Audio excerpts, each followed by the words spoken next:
Olá, boa noite, sejam todos bem-vindos ao nosso último dia da Semana Pedagógica da Formação Docente. Hoje nós vamos encerrar esse evento com a participação da nossa querida professora Luzia Araújo e vamos tratar um assunto muito interessante que é sobre o novo decreto e hoje nós falaremos sobre inclusão no ensino à distância. Então, eu convido a nossa coordenadora, a professora Luísa Portes, para fazer a apresentação da nossa professora convidada e que tenhamos um evento maravilhoso e riquíssimo, com muitas trocas de experiências e diálogos. Boa noite. Boa noite, Luciana. Obrigada por essa acolhida, esse jeito tão gostoso de você trazer para a gente e apresentar um momento muito especial para o nosso curso, Curso de Pedagogia EAD, que está começando exatamente nesse semestre. Nesse momento me cabe fazer a apresentação de uma profissional que eu já conheço longa data. Mas ela tem um currículo que é muito, mas muito extenso. E ela me pediu muito que eu reduzisse. Eu tentei, eu confesso que eu tentei.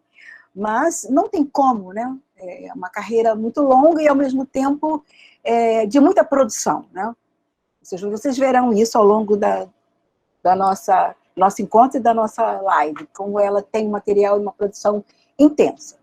Para ter ideia, a professora Luzia Cristina Nogueira de Araújo, ela é doutora em psicanálise, tá? Um doutorado, terminou agora. Mas também é doutora em educação, 2 doutorados. Ela é mestre em educação. Ela tem graduação em pedagogia e graduação em letras, letras e literaturas. Ela tem pós-graduação em psicopedagogia, docência do ensino superior, pós-graduação em Libras, educação especial inclusiva, letras e literatura, aperfeiçoamento em planejamento do ensino e educação infantil. Ela tem uma experiência grande na educação básica, especialmente com turmas de alfabetização e coordenação pedagógica no campo da educação infantil. Durante um período também da sua docência, ela trabalhou com curso normal, médio, foi lá que nos conhecemos, E depois também passou a atuar no curso normal superior, no Instituto de Educação Superior do Rio de Janeiro, tá? Ela também trabalhou com a docência do curso de pedagogia lá do ISERJ, coordenou também a coordenação dela pedagógica do curso de pós-graduação, coordenadora pedagógica de um curso que foi elaborado por ela, do curso de pós-graduação em parceria do ISERJ com o IBC, e também em Libras com ISERJ e o INES, então são 2 cursos que ela também elaborou, junto com uma equipe, mas foi a supervisão e direcionamento todo dela, e depois ela passou a coordenar esses cursos também.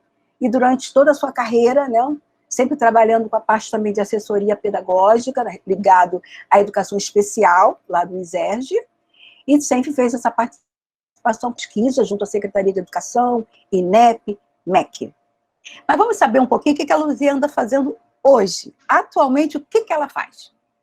Ela é docente do curso de graduação de licenciatura em Pedagogia Presencial e também EAD, na Universidade Veiga de Almeida. Ela coordena esse curso de licenciatura em Pedagogia e EAD. Ela coordena também o apoio pedagógico dos cursos, todos os cursos que a instituição oferece na modalidade EAD. Ela também é docente do curso de pós-graduação em Mídias e Tecnologias da Educação, na mesma instituição. Ela é membro da Comissão da Diversidade Humana, Acessibilidade e Inclusão, também na mesma instituição. Membro da equipe multidisciplinar dos cursos de graduação, das disciplinas online, lá da UVA. É membro da pesquisa institucional Inovação na Gestão Educacional. É um projeto ligado à CAPES, junto com a Pró-Reitoria de Graduação da instituição, e o curso de Pedagogia também é da mesma instituição. Mas aí é uma parceria com instituições do Rio Grande do Sul e também lá na Universidade de Barcelona. Portanto, ela coordena, dentro desse processo, ela é coordenadora institucional do programa de PIBID 2019-2020, que é um programa da CAPES. Ela dá ênfase nas suas pesquisas, nas áreas dela de atuação, nos seguintes temas: formação de professores, políticas públicas, alfabetização e letramento, inclusão, educação especial, inclusão pedagógica e social, interdisciplinaridade, cultura surda, didática e práticas de ensino. Isto porque eu sintetizei. É uma carreira muito longa, assim, muito brilhante, né? Não é porque ao longo da nossa trajetória a gente foi se conhecendo, mas é isso. Essa produção é intensa mesmo, é dessa forma. E é com essa profissional, né, Luciana, que nós vamos hoje, meu Deus, né, beber na fonte. Vamos beber um pouquinho dessa fonte. Só para ter uma ideia, já tem uma pessoa que está nos acompanhando, né, que ele colocou o seguinte, que ele está pronto, né, ele e a esposa estão prontos para beber na fonte de muitos conhecimentos. Estão aqui antenados. O movimento de cada um, eles estão também nesse movimento. Então, Luciana, a palavra é com você, porque a gente faz sempre esse movimento. E, mais uma vez, obrigada por estar conosco nessa noite. Muito obrigada, professora Luísa, pela apresentação da professora Luzia. Professora Luzia, a senhora gostaria que eu compartilhasse o PowerPoint ou a senhora compartilha? Você pode compartilhar para mim? Posso sim. Por gentileza. Sim, vou compartilhar agora. Em primeiro lugar, eu queria agradecer a vocês. Eu me senti muito honrada por esse convite, não é? E parabenizá-las, né? E não só parabenizar a instituição de vocês por essa semana. E eu sei que não foi só essa semana, vocês têm feito vários encontros, né? Têm feito vários encontros pedagógicos, eu venho acompanhando também. E para essa iniciativa e para abrir também, né, para outras instituições, outras pessoas, como a Luísa coloca, hoje a gente vai falar também da formação, promover uma formação continuada, né, como seres humanos e como profissionais. Parabéns pela iniciativa aí, viu? E obrigada. Ela está lá buscando. Não, ele está pensando aqui para abrir. Se compartilhamento, não tem problema. Não, tem sim. Não, esse mesmo. Não, pode começar. Ele está abrindo aqui, está pensando. Esse mesmo, faz parte. Agora que eu encontrei a passagem, né? Roberto e Sheila que estão falando. Estamos prontos para mais uma chuva de competências. Que bonitinho. Bonitinho, né? Obrigada, Roberto e Sheila. Obrigada, Lia. Já está aparecendo para vocês? Está aparecendo. Tá sim. Tá, obrigada. Vamos ficar aqui na primeira tela. Boa noite a todos. Muito obrigada pela presença de vocês. Eu fico muito feliz, não é só por conta da presença, mas de estar o que ela significa nesse momento. Não é por mim nem para as professoras que aqui estão, nem para os professores, mas principalmente porque vocês estão interessados em saber mais, em se informarem mais principalmente sobre a educação, né? E a educação brasileira. Então, assim, meus agradecimentos a todos. Fico muito orgulhosa de estar dividindo. Na verdade, imagina, a professora Luísa brincou aí, botando um currículo, né? Porque são muitos anos, mas eu sou uma mera professora apaixonada pela educação inclusiva, pela alfabetização, enfim. Eu sou apaixonada pela formação humana. Isso é que é importante. Obrigada aí, professora. Então, o que a gente vai falar um pouquinho hoje sobre inclusão e formação continuada. Essa temática, por que a gente está trazendo essa temática para vocês, e é importante. Primeiro, o que seria essa inclusão hoje em termos de educação? Quando a gente fala assim a palavra incluir, né, vamos incluir a todos. Vamos incluir a todos, sem distinção, sem diferenças. As pessoas, vamos respeitar, né, os direitos de todos. E na educação, essa inclusão ela passa a ter uma visão, vai ter esse princípio, mas, de qualquer maneira, essa inclusão passa a ser a inclusão de pessoas com deficiências no ensino regular, tá? Então, ou pode ser no ensino regular, e a gente vai estar falando da nova lei aqui, que também tem escolas especiais, né, que tem esse retorno, e por que essa formação, eu coloquei formação continuada, porque toda vez uma aluna, e aí foi o propósito também de hoje, né, os alunos falam assim, mas professora, na minha formação inicial, eu só tive um semestre de educação especial ou processos inclusivos, né, para falar de patologias, de síndromes, de transtornos, tudo só num semestre só, eu só tive um semestre. Eu não sou formada, eu não tenho essa competência de entrar em sala de aula e encarar aqueles alunos. Aí eu fico muito calma, porque aí são diversas, né, dependendo do currículo da universidade, é um semestre só, né, e 2. Aí vocês vão me perguntar, e o que você acha disso? Na verdade, a gente não precisa ter uma faculdade ou vários semestres para falar sobre esse assunto, porque esse assunto ele é transdisciplinar, ele transcende uma disciplina, porque ele trata do respeito do ser humano ao outro, né? Então, ela vai ter que ser... A linha, ela vai transcorrer todo qualquer currículo de formação. E por que formação continuada? Ah, mas eu quero saber especificamente sobre o meu aluno que eu recebi, que é autista. Tá, mas eu não tive isso na faculdade, na minha formação. Você imagina, as alunas falando hoje isso. Imagina na nossa época, né, Luísa, a professora Luísa, que a gente nem tinha essa disciplina no nosso currículo, né? Como é que era? Não se falava de inclusão. Então, assim, essa formação continuada, por quê? Porque a primeira competência do professor, hoje, uma das principais competências, é realmente ser o professor pesquisador, e pesquisador da sua própria prática. Então, se eu tenho 30 alunos e recebo esse aluno, e eu não conheço esse aluno, o tipo, né, essa pessoa, eu gosto muito de falar isso, pessoa com deficiência, é um ser humano, né, com deficiência, e aí sem questão de, na verdade, eu estou falando com deficiência, porque a lei mudou em 2015. A gente fala pessoas com deficiência. Antigamente, a gente falava pessoas com necessidades especiais. Então, o que a educação fez? Dividiu isso, né?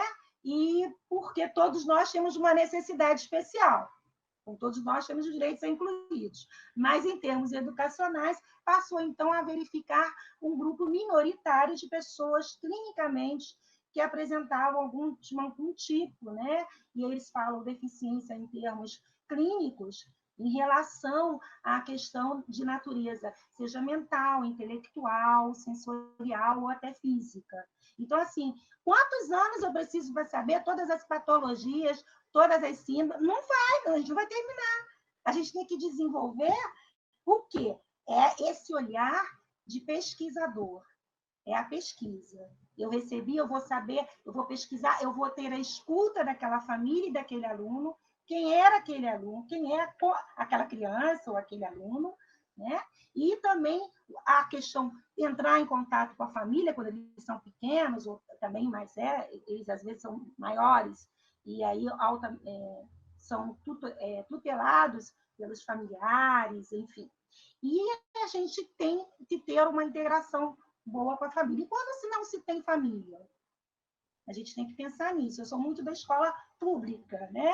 Então, a gente pensa nessa questão. Qual é o meu papel, ou seja, da faculdade, ou seja, na questão da educação infantil, como professora, docente de todos os níveis, né? Níveis e modalidade de ensino. Qual é o meu papel? É tentar enxergar aquele sujeito. Eu gosto muito da palavra equidade, por isso que eu botei igualdade e equidade aqui, porque ela leva a gente a olhar a escuta com empatia. Então, eu juntei. Né? A gente sempre fala assim, qual a característica e competência do professor? É a escuta, né? Dar voz ao meu aluno. A mesma coisa são essas pessoas que precisam ser ouvidas. Para quê? E por quê? Porque eu preciso enxergá-la do jeito que ela é.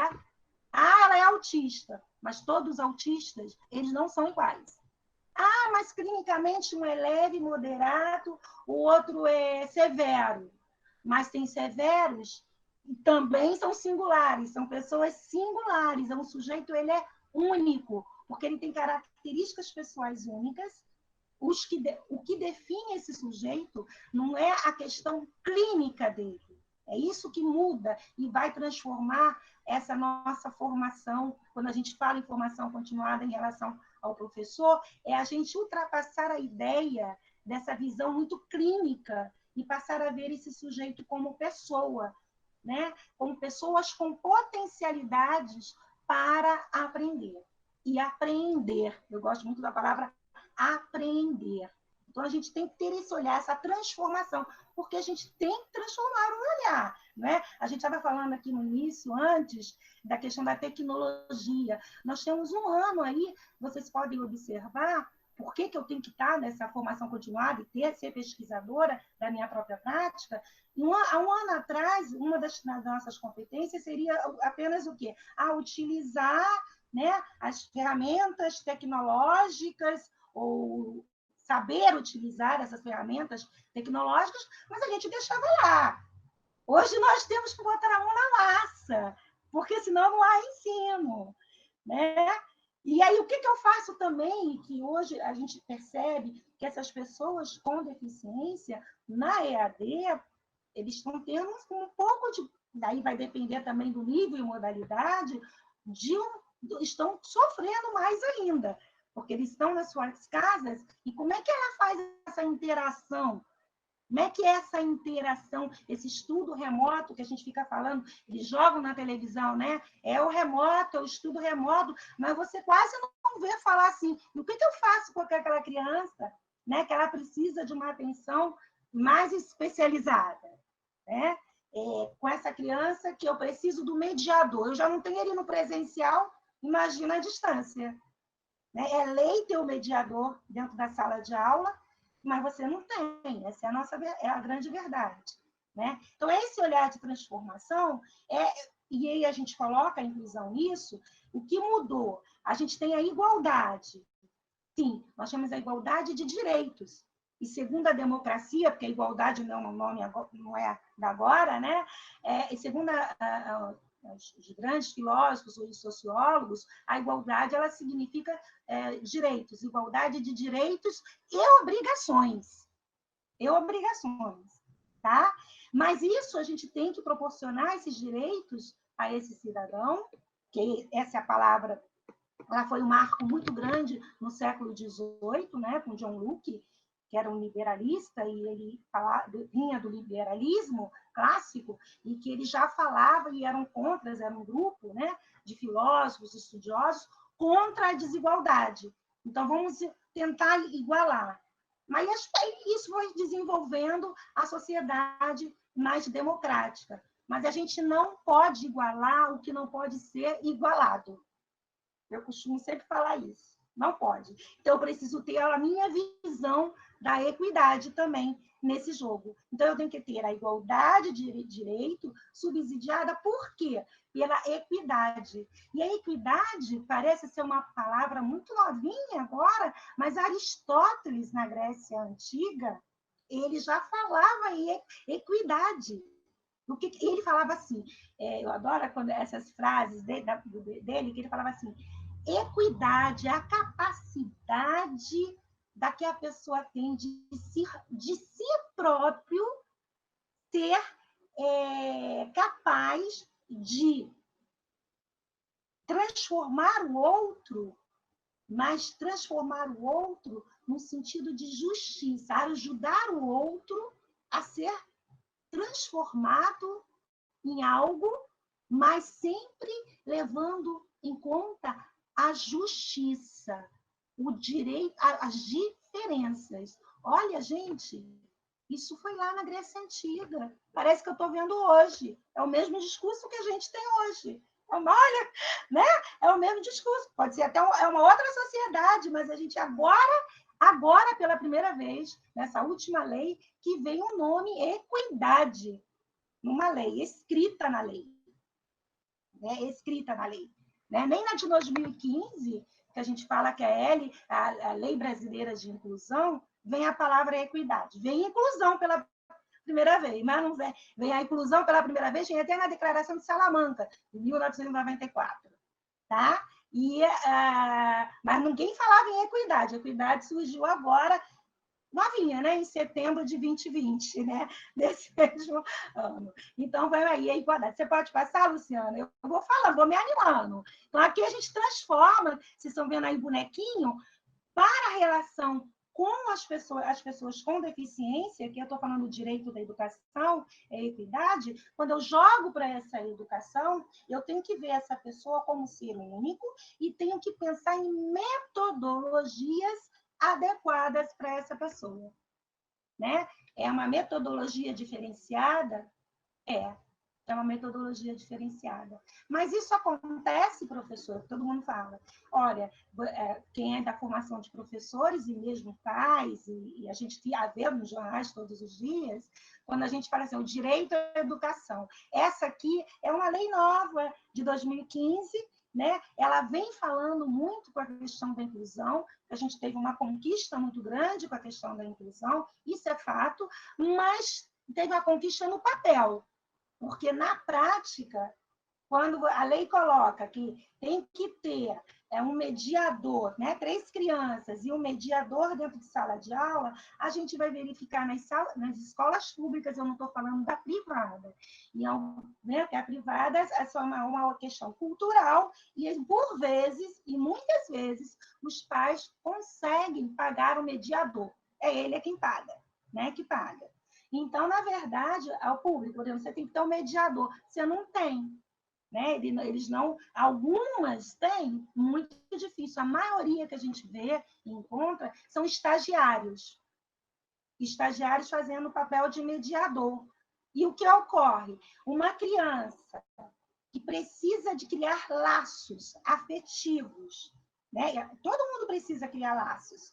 Ele precisa dessa transferência, dessa identificação com o outro, né? Elas precisam muito disso. Você tem um estagiário que cumpre a sua carga horária ali, bem pouquinha, vai uma vez, 2 vezes por semana, e some da vista dessa criança. Ela não entende. Aí aparece um outro.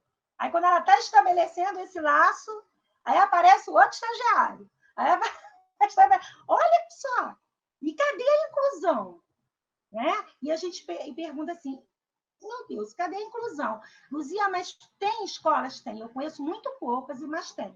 Tem escolas que estão conseguindo dar o seu jeito, porque eu também tenho uma coisa, mesmo a professora Luísa me lembrou, estava ouvindo o meu currículo, eu falei, gente, eu fiz tanta coisa nessa vida, né? Quando a gente ouve o outro, né? Fiz tanta coisa nessa vida, aí eu me reportei ao passado, quando assessorava a educação especial no ISERJ, e fiquei me deparando com o processo de inclusão de uma aluna, a professora com 30 alunos, e uma aluna que era cega, surda e autista.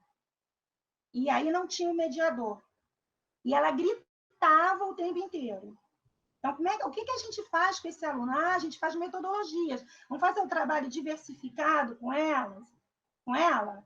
Mas cadê a pessoa ali? É você sozinha, né? Muitas vezes eu entrava como coordenadora e fazia essa mediação, obviamente, né? Com meus conhecimentos, não tirava, era a questão do cheiro, do tato, ela sentia, eu fazia horas, que os professores, uma coisa que a gente tem que parabenizar são os nossos professores das escolas brasileiras, sabe? A gente tem que bater palmas para eles, porque eles, com toda essa situação, eles conseguem dar o seu jeito, eles ficam preocupados, né? Eles têm o desejo de querer desenvolver, mas não sabem, porque eles não têm condições, muitas vezes informações, né? E também condições, uma estrutura física, que a lei determina.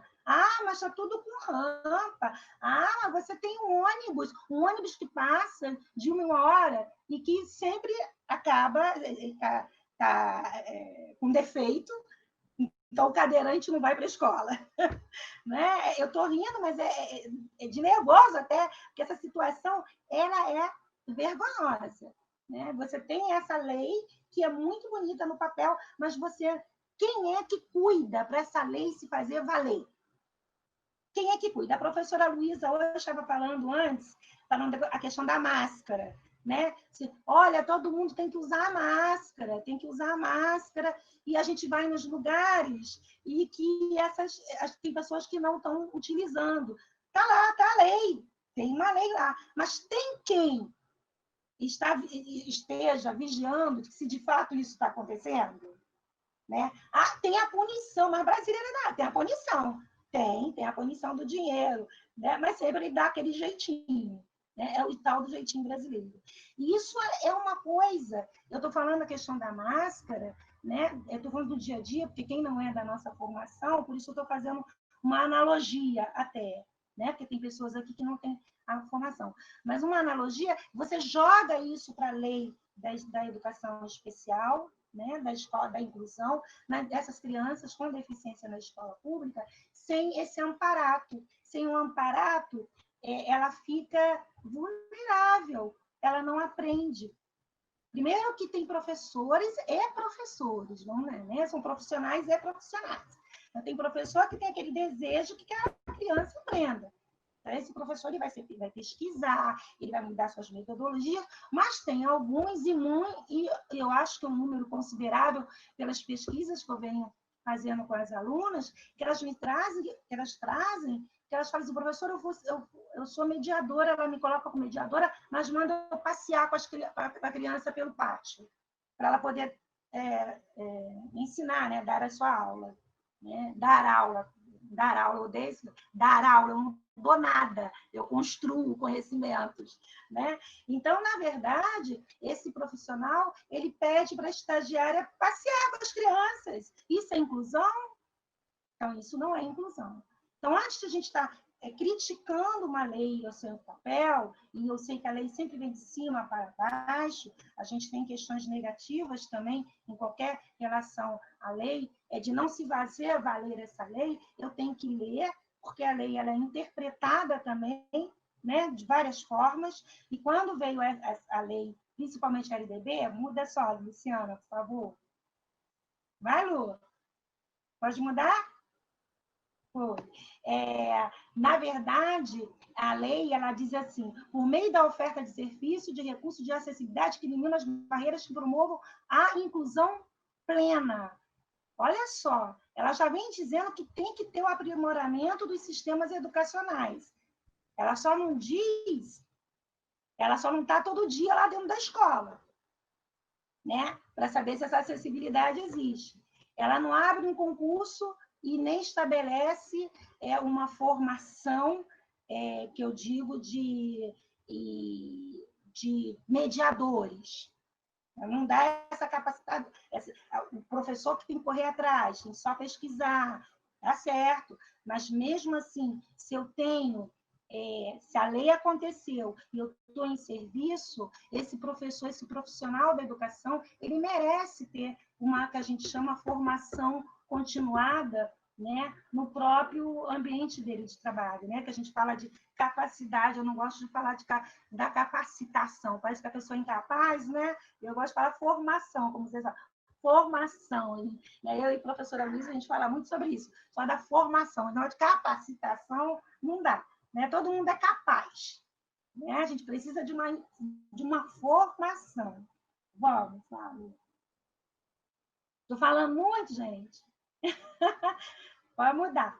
E aí eu só estou falando o seguinte, a lei ALDB, que na verdade é de 2015, em cima da LDB de 96, ela diz que essas crianças elas precisam estar preferencialmente na rede regular de ensino. Preferencialmente. Então, mas só que o que aconteceu? Numa sociedade capitalista como a nossa, não sei, as pessoas interpretam da forma que querem, né? Tem as políticas aí públicas e elas interpretam da forma que querem. Eles entenderam que tinham que fechar todas as instituições. Vamos fechar todas as instituições especiais, fecha tudo, porque agora todas as pessoas, crianças com deficiências, estarão no ensino regular. Foi o que aconteceu, né, num certo período. Eles fecharam uma escola muito famosa de atendimento as crianças com síndrome de Down, que foi a Colibri, que tinham várias, eles fecharam porque essas crianças... Luzia, você é contra? Não, aqui está dizendo preferencialmente na rede regular, mas lá na 2015 a gente leu que essa rede regular, ela precisa ter a acessibilidade, tanto pedagógica como arquitetônica, para poder atender essas crianças. Pode passar, Lu. E se não for possível a sua integração nas classes comuns de ensino regular, o que essas crianças faziam? O que a lei diz, a LDB diz?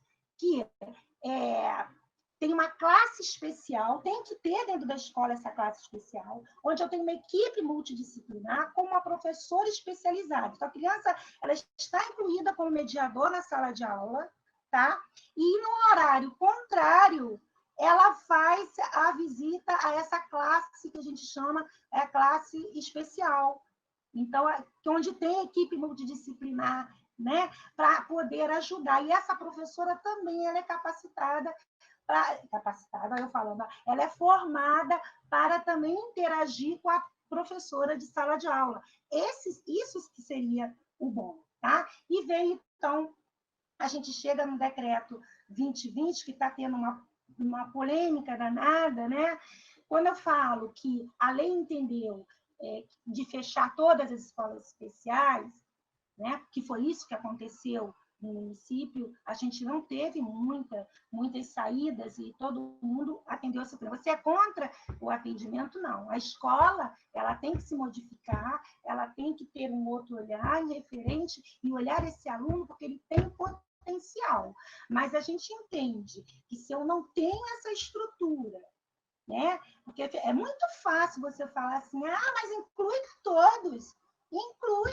Fica lá com 30 crianças.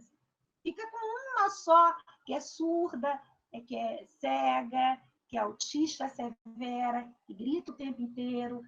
E como é que eu fico sem estrutura nenhuma e sem essa acessibilidade?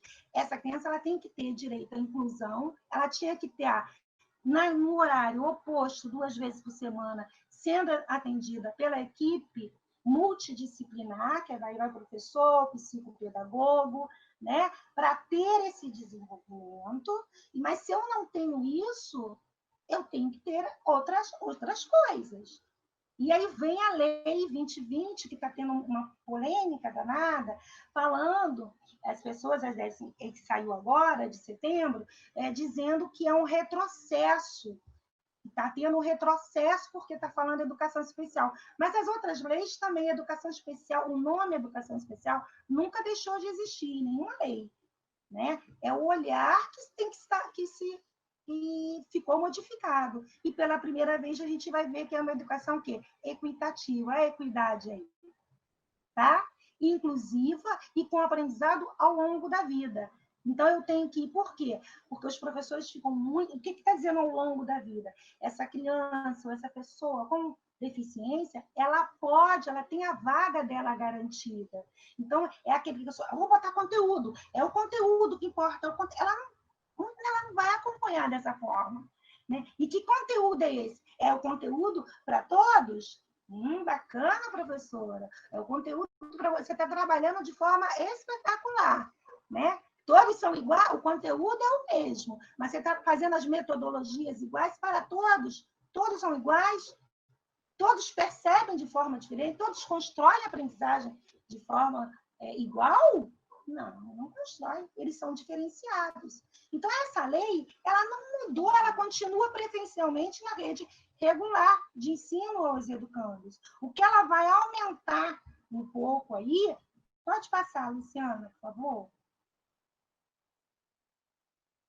O que ela muda, que eu botei até em vermelho, e essa que é a grande questão, é que ela diz assim, escolas especializadas, instituições de ensino planejadas para atendimento educacional aos educandos da educação especial, que não se beneficiam em seu desenvolvimento quando incluído em escolas regulares inclusivas, e que apresentam demanda por apoios múltiplos e contínuos, porque a gente tem pessoas assim.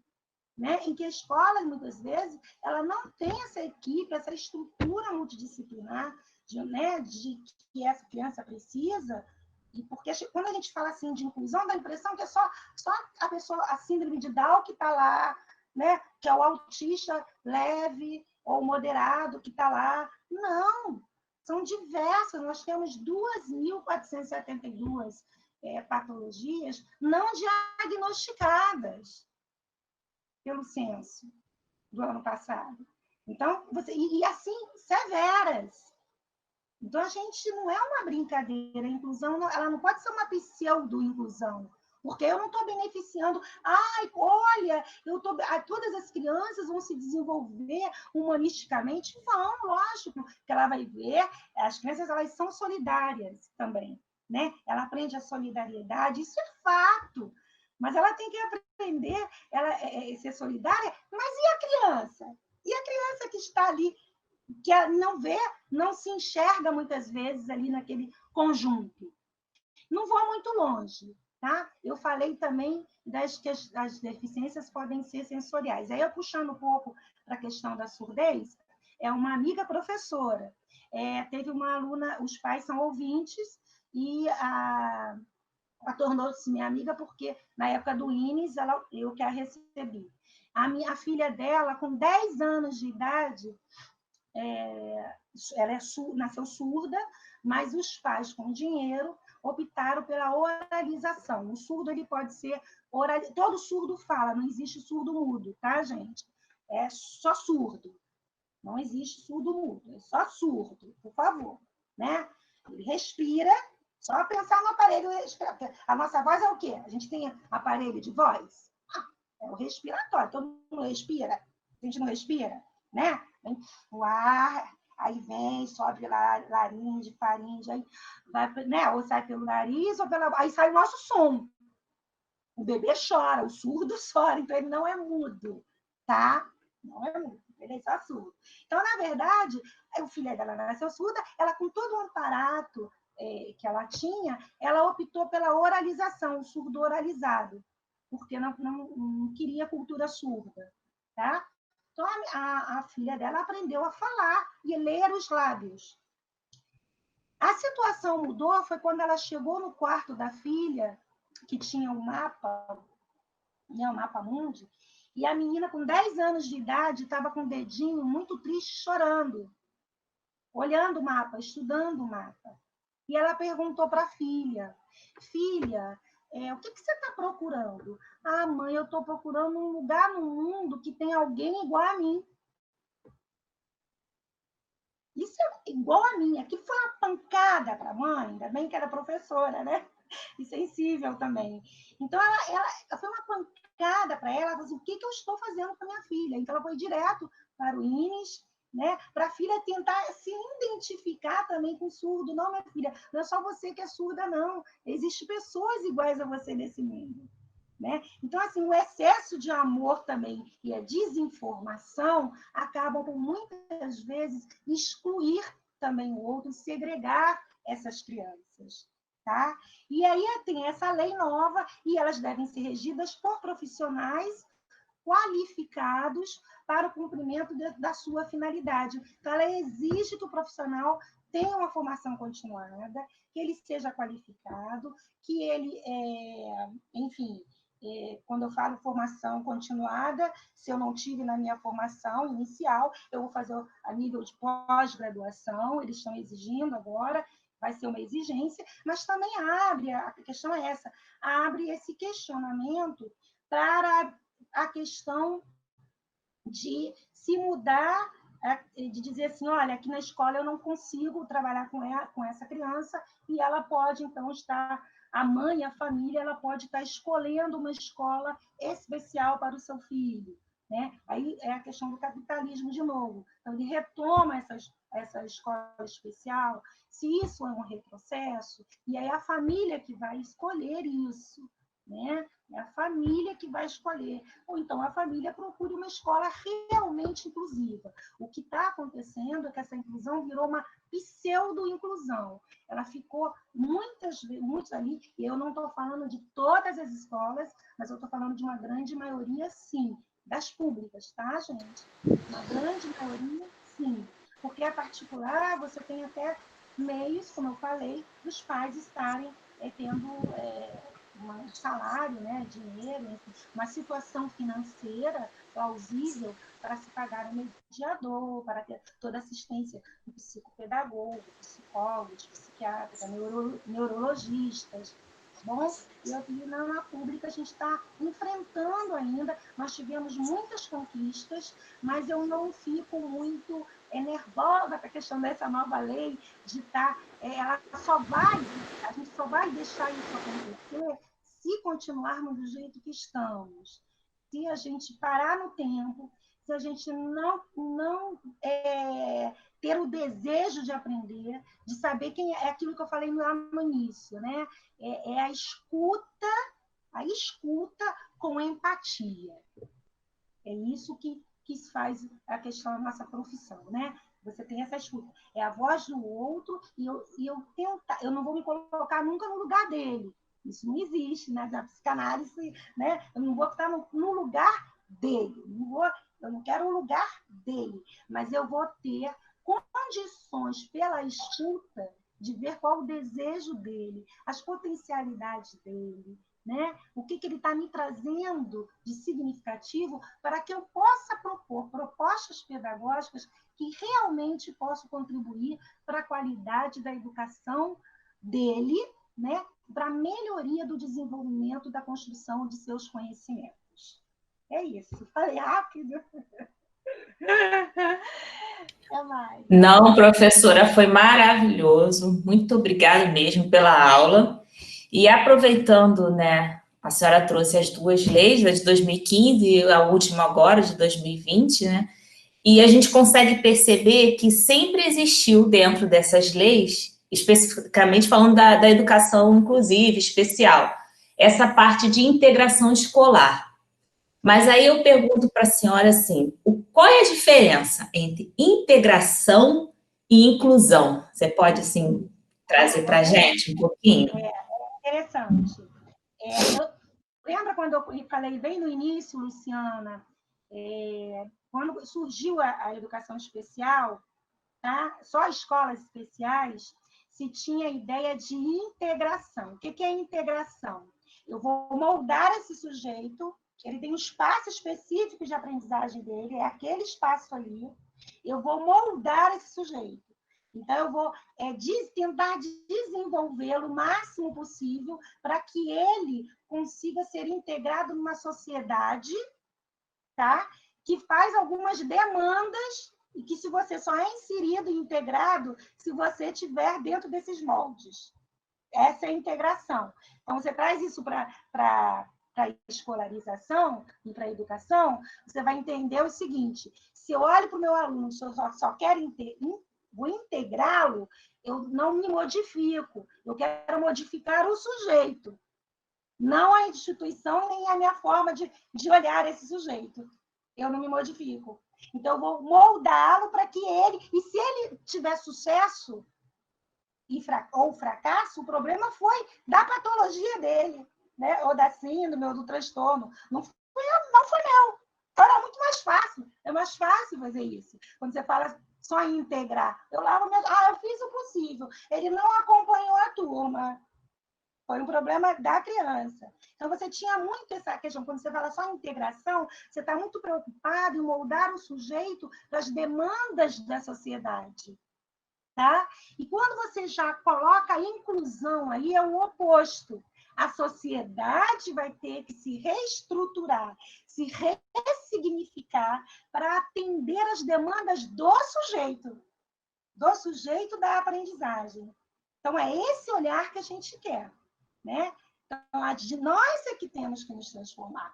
A sociedade é que tem que formar de questões arquitetônicas, de questões pedagógicas, sociais. Ela é que tem que estar se reformulando. Aí é essa a diferença de integração e inclusão. Tem mais perguntas, gente? Tem sim. Luzia, você coloca, e agora com essa parte com a questão que a Luciana traz, me faz pensar e refletir e até articular essa tua fala, né? Integração e inclusão, e procurando até entender, né, por que tanta polêmica em relação a essa legislação agora de 2020. Foi publicado no Diário Oficial agora no dia 30 de setembro. Eu vi até pelo Instagram alguns movimentos, até assim você via a pessoa que estava falando, com certeza uma pessoa com deficiência, ia ser até um pouco irritada, mas pelo que você acaba de fazer essa distinção, fica clara que o que essa legislação que foi sancionada agora, ela está justamente preocupada, né, em atender às especificidades de cada um. Né? Já que a legislação diz que todos nós temos direito à educação, aquele que também, né, tem alguma necessidade especial, ele também tem direito. Mas para ele, de fato, ter esse direito atendido, ele tem que realmente ser atendido nas suas especificidades. E as escolas, no modo geral, não tem como ter toda essa multiplicidade. Você tem 5, 6 alunos, ou até, de repente, mais, em turmas diferentes, mas cada um, né, de repente, com uma necessidade diferente. Por mais que a equipe... Né, mesmo com a mesma necessidade, né? Sim, ainda existe, né, a singularidade desse sujeito, que já vai, né, dali ou mais, eu digo, outras matizes nesse processo. Então, eu fico aqui, assim, pensando, e você também coloca, né, que o artigo tem isso, fala as pessoas com necessidades especiais, e ali até nessa legislação, no artigo 1º, ela fala dos portadores de altas habilidades, que é o superdotado, ou superdotação, que pouco se fala, né, nessa outra necessidade, que se também não for atendido na sua, né, especificidade da superdotação, ele perde um potencial enorme, enorme, que não vai ser desenvolvido.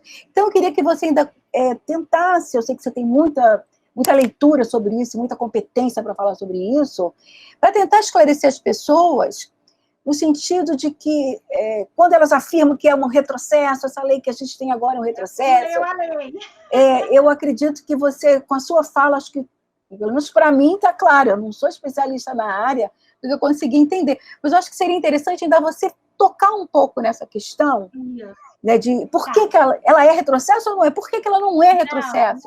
Marca isso. Como eu falei, a lei não adianta. No início da minha fala, eu até coloquei que a mudança de pessoas com deficiência, porque o Brasil é interessante, né? Falar pessoas com deficiência, cada dia que eu dormia era um nome diferente. Eu dormia, acordava, pessoa com necessidades especiais. Portadora. Acordava pessoas especiais. Aí muda a nomenclatura, mas não muda o contexto, não é? Muda a nomenclatura. E por que foi falado a questão da pessoa com deficiência? A deficiência, na verdade, a gente tem que entender. A lei ainda falou isso, pessoas com deficiência. Essa questão já começou até em 2015. Por que pessoas com deficiência? Até isso eles falaram. Na verdade, houve 2 questões aí, né? Vamos só fazer bem no iniciozinho. O com deficiência é no entendimento, se for antropológico e sociológico, que é a pessoa com deficiência, não é pessoa deficiente, não. Então, vamos lá pegar o dicionário e ver a diferença, não é? Então, assim, não é pessoa deficiente, é pessoa com deficiências, e com deficiência em termos, e a gente fala aí de questão clínica, e pessoa que ela é única, tá? Aí estou falando da questão mais sociológica. Agora, antropológica, desculpa. Sociológica e educacional, quando fala com deficiência, e você pode saber disso, Luísa, quando a gente fazia nossas pesquisas em letramento, as primeiras pesquisas, quando a gente usava letramento, as pessoas não entendiam, porque não tem tradução para a palavra letramento no dicionário. Se você pegar o letramento, o nosso dicionário hoje, é pessoa culta. E na educação, letrado, né? Seria o letrado. Né? E, na verdade, é o pessoal letrado, a pessoa culta. E letramento, em termos educacionais, que a gente queria dizer, é letterar-se, do inglês, que não tinha que quer dizer representa o quê? A pessoa que está sempre em condição de estar em algum lugar. Faz leituras de mundo, independente, né, da questão de signos, de gramática, mas a pessoa está no mundo, ela faz leituras de mundo. Então, foi uma confusão danada, as pessoas não tinham isso. E aí quando você pega esse termo com deficiência, ele tem essa tradução em todo e qualquer lugar, porque a inclusão não é só no Brasil, é no mundo, é mundial. Então, em todo e qualquer lugar, ele tem uma tradução específica, né, que não muda o contexto. Isso é em termos aí de ciências, tá? Então, a gente não muda o contexto. Então, você pode traduzir que o contexto vai ser isso que eu falei desde o início. São pessoas, né, superdotadas, enfim, intelectuais, é tudo a mesma coisa. E a lei, houve essa polêmica toda, já lá no início, e quando surgiu a 2020, que eu botei em vermelhinho ali, as escolas especializadas, e aí vai a pessoa com deficiência, eles botam nova televisão, é assim, né, a mídia? Coloca nova pessoa com deficiência para falar. Para ela, se ela está feliz ali, né, tá ótimo. Se a escola dela atende às especificidades dela, é uma maravilha. O que a lei ali está colocando é dizer assim, aqui, escola, se você não atender, não tem como essa criança ficar aqui. E eu não sei se você sabe, mas você deve saber que você já foi gestora, uma grande gestora educacional, Luísa, né? Você gestou uma instituição grande, que foi o ZERJ. Então, você, como gestora, você sabe que, e mesmo na educação especial, essas crianças, a escola ela recebe também, para cada criança com deficiência estar incluída, a escola recebe uma taxa, tá? Então, assim, vamos fazer valer? Você também a criança está pagando, o povo brasileiro está pagando, e você não está fazendo o seu papel. Então, essa lei, por trás disso, a questão é interpretação, é informação, é você estar lá no campo.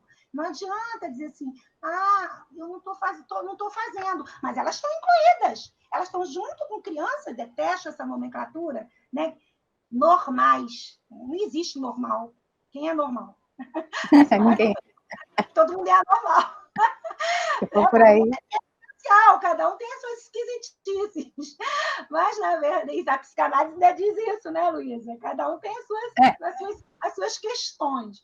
Mas, na verdade, essa grande polêmica foi por causa desse artigo vermelho que vem falando de escolas especializadas. Se a criança não se adaptar, porque também, olha só o exemplo que eu dei da aluna, da menina de 10 anos. Se ela não se adapta, para onde é que ela vai? Ela vai ficar a vida inteira com uma estagiária no pátio da escola, sem assistir aula, só para dizer que está frequentando uma escola regular? Né? Então, é uma questão mesmo de interpretação. E lógico que toda lei que vem de cima, porque do nada aparece lei, né? A gente pensa assim, do nada aparece uma lei. E os projetos de leis que nós fazemos de baixo para cima, está lá parado em Brasília, né? A da surdez, nós temos, você viu lá na minha tese, né? Nós já temos um projeto de lei desde 2011, pedindo, por favor, né? E nada sai, mas do nada surge, porque a inclusão virou, agora em tempos então, de política, né? A política a gente já vivendo, enfim, de votações, né? Cada um quer seus votos. Eu não sei por que ainda não levantaram a bandeirinha, daqui a pouco vão levantar a bandeirinha da inclusão, né? E aí vai levando, e o povo vai indo. O que o povo tem que entender não é só a questão da lei. A lei a gente já conquistou, está lá. Você viu que ela vem igual, ela se modifica, e aí aí, se ela se modifica aí, escola, vamos lá. Vamos correr juntos, vamos nos modificar, vamos aprender, vamos pesquisar, professor. Vamos pesquisar novas metodologias. Eu consigo? Tem gente que não consegue. Sabe? Agora a gente vive num mundo que o professor está proibido até de dizer, mas eu não consigo. Às vezes tem gente que não consegue mesmo. Não consegue lidar com aquelas diferenças, em sala de aula, fica atrapalhado, né?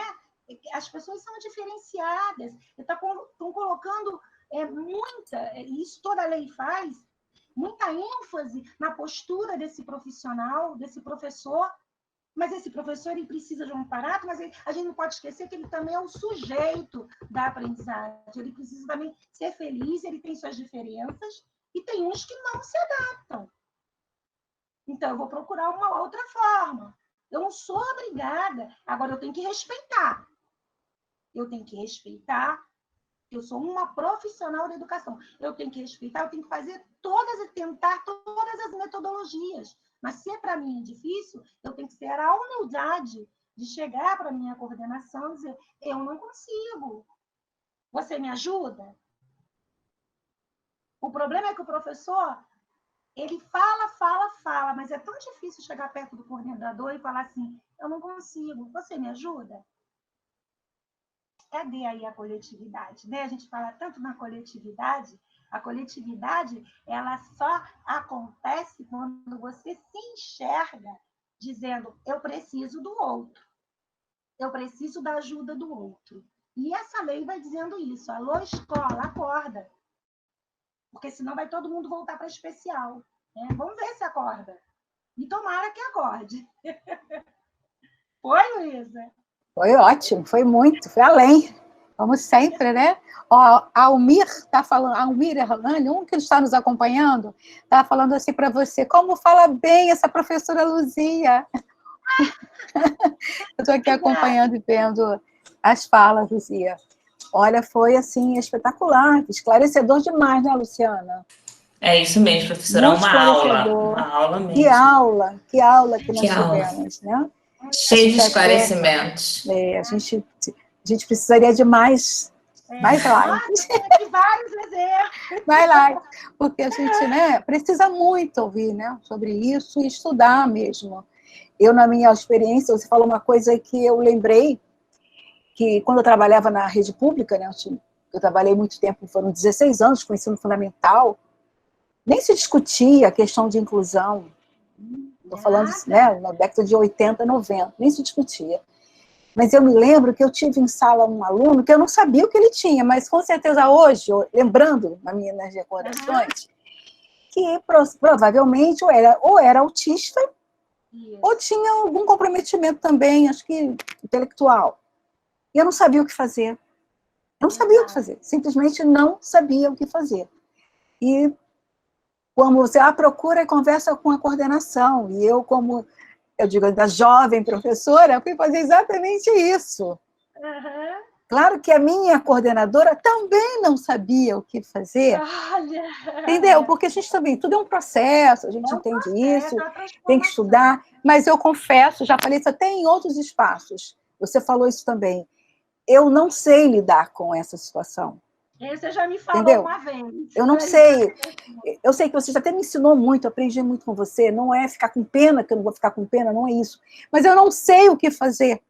Né? Porque me falta o quê? Me falta estudo sobre essas questões mais específicas, né? Roberto está dizendo aqui que ele libera mais 15 minutos para você. Botou ok. É muito bom mesmo, Luciana, agora é com você. Uma delícia. Mas a gente tem procurado, né, Luciana, terminar bem na hora, por conta também das outras pessoas. Porque a gente acaba pegando uma faixa do horário, né? De outras que não. Está acabando mesmo, né? Isso. Só finalizar com uma frase aí. Pode. A Luísa já até conhece, eu adoro essa frase. Uma delícia, adoro mesmo. Transformação em ciências, e aí a gente tem todos os perfis aqui nessa live que eu estou vendo, desde professores a pessoas que são leigas também, estão interessadas na informação, e é dizer que essa informação e a formação continuada, ela independe de quem você é profissionalmente ou como pessoa. Né? Então, por exemplo, eu acho que grande a maioria, todo mundo aí já ouviu falar do Piaget, né? Piaget. E Piaget começou com a questão de uma formação de biologia, né? E depois, só depois que entrou a pedagogia. Mas lá, quando ele falava na biologia, em uma das entrevistas, ele disse uma coisa que me marcou no resto da minha vida, né? O que é ser educador? Porque o educador não é ser só o docente, você tem que ter essa espiritualidade, né? Ele falava espiritualidade, a gente fala, né, identidade, enfim. Você tem que ter a sua construção humana, né, do entendimento, quando a gente fala de inclusão, de respeitabilidade, mas de um educador, dizer assim, por quê? Porque o educador pode ser qualquer um, todos nós somos educadores. Quando a gente fala de inclusão, todos nós somos educadores, não é? Porque nós vivemos numa sociedade, a criança, a primeira agência, não é, a primeira agência social e educacional é a nossa família, né? É a cultura. E aí Piaget falou uma coisa, dizia assim, educadores, cuidado, educadores, cuidado. Só que naquela época existia livro, né, gente? Não era livro virtual. Verdade. Mas a gente pode transformar, né, e ressignificar a frase de Piaget quando ele diz assim, educador, jamais morrerá o educador, assim como aquele que planta uma árvore e escreve um livro, porque o educador, ele planta na alma e escreve no coração. Eu acho linda essa frase dele. Transformar, todos os educadores vão semear conhecimentos, informações, né? E enquanto que a gente faz parte, né? Enquanto a gente transforma a vida do outro, né?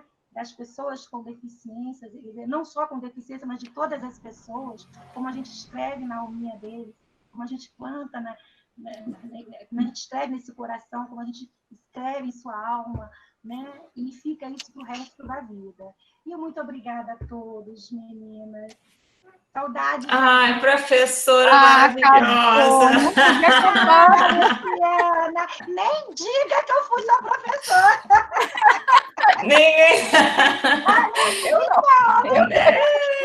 Olha, gente, é uma honra para mim finalizar essa semana de formação continuada pedagógica com as duas luzes mais queridas do meu coração, a professora Luísa e a professora Luzia, que foram as minhas duas parceiras nessa caminhada de educação, foram minhas professoras, minhas mediadoras. Eu sou completamente agradecida por tudo, por vocês. Obrigada, instituição, por nos proporcionar essa semana maravilhosa. A todos que participaram, que estavam com a gente desde segunda-feira. Parabéns, muito obrigada. O Hugo, ele entrou, que é o nosso diretor, mas ele teve que entrar numa outra reunião, ele mandou um WhatsApp para mim pedindo desculpa, mas agradecendo. E assim, depois nós vamos disponibilizar todos os vídeos na nossa página do YouTube, então quem quiser rever os assuntos, metodologias, empregabilidade, BNCC, inclusão digital, falamos mais sobre... foram tantos assuntos que até empregabilidade, isso. E trava-língua, e trabalho. E verdade. Trava-língua. Vocês podem acessar a partir de semana que vem, já vão estar todos lá no nosso canal. E agora a professora Luísa quer falar, eu me despeço, agradeço, muito obrigada mesmo. Eu agradeço. Na verdade, morrendo de saudade de vocês. Na verdade, eu quero ler, se você me permitir, o que o nosso diretor escreveu. Ah, sim. Ele disse que ia deixar a mensagem, mas eu não vi o chat.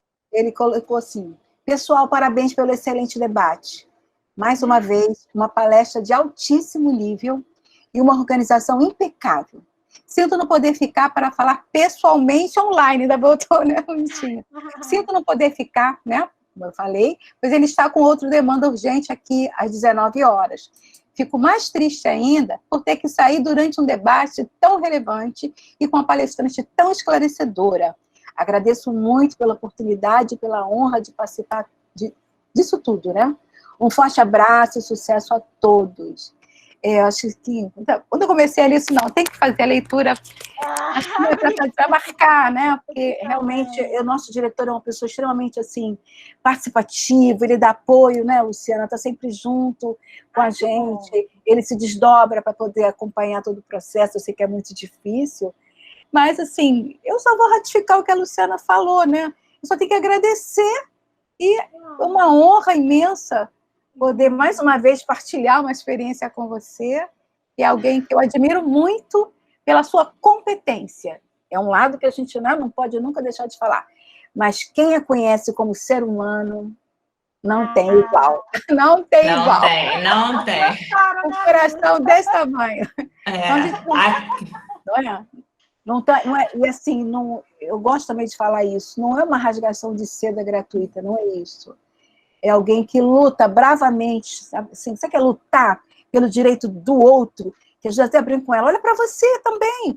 Ela tá sempre, nossa, ela está sempre buscando, e você não tem ideia do que ela faz pela comunidade surda.